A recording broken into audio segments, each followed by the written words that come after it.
பார்க்கவே கூடாது. யார் உன்னை அவமானப்படுத்துகிறார்களோ அவர்கள் தலை தாழ்கின்ற அளவிற்கு நீ உயர்ந்து நிற்க வேண்டும். விசுவாசத்தனமா வேலை செய். தேவதையாக எல்லாவற்றையும் அனுபவிக்கலாம். ஏதேனும் அவமானம் உங்களுக்கு நேர்ந்தால் அங்க வந்து நீங்க அதை லேடரா மாத்துங்க. அங்கிருந்து ஏறணும். நீங்க எவன் நம்மள கொல்லணும்னு சுத்துறானோ அவனுக்கு முன்னால சாக கூடாது. சாகலாம், எல்லாரும் சாகலாம். ஆனா எவன் நம்மள கொல்லணும்னு சுத்துறானோ அவன் முன்னால சாகக்கூடாது. நாளை பாத்துக்கலாம். நாளை எப்படி பாத்துக்கலாம்? உயிரோட இருக்கணும்ல.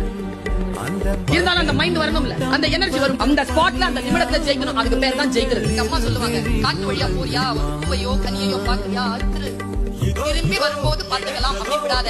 வாழ்க்கையும் அப்படித்தான். என்ன முடியுமோ அவ்வளவு பறிச்சு உறிஞ்சு எடுத்துட்டு வெளியில ஓடிடும். நாலேஜ் அப்படி வாங்கிட்டு போய்கிட்டே. எத்தனை பேர் தோல்வி அடைந்திருக்கிறீர்கள்? நாளை என்று தள்ளி போட்டுட்டு. ஜெயிக்கிறவங்களுக்கு உங்களுக்கும் இருக்கக்கூடிய ஒரே வித்தியாசம், காலத்தால் அவன் பயிர் செய்தான், நீ காலத்தை கைவிட்டு விட்டு பிறகு பார்த்துக் கொள்ளலாம் என்று இருந்தாய். மகிழ்ந்திருக்கு. வாழ்க்கையின் உயிரோடு இருக்கக்கூடிய வினாடிகளே மகிழ்வதற்காக